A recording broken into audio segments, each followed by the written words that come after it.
what I understand this evening is that News Corporation, the New York based media giant, is in the early stages of exploring a potential takeover bid for Formula One motor racing. Now, it's held talks in recent weeks with people including Carlos Slim, the world's richest man, about a consortium bid.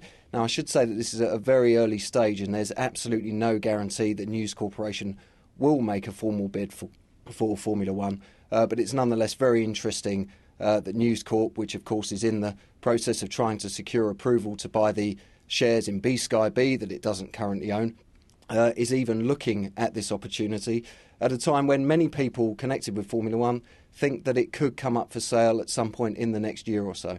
Yes, it's interesting, isn't it, Mark? Because Formula One isn't up for sale at the moment, though. That's right. Formula One is owned by CVC Capital Partners, a big private equity firm which acquired the sport in 2005 and 2006 in several tranches. And it bought the sport from a group of banks which owned the shares, as well as Bernie Ecclestone's family trust.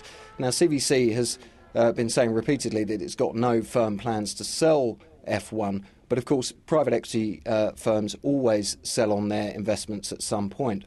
And the fact that News Corp and other private equity firms and sovereign wealth funds are having a close look at the potential opportunity to buy Formula One may well galvanise CVC into starting some sort of process. Now, the one caveat to that is that, as we've been reporting for the last few weeks, there is a situation in relation to Formula One in Germany where the Munich state prosecutor has been conducting an investigation into an alleged bribe that was paid to secure the sale of one of those banks' shares to CVC 5 years ago.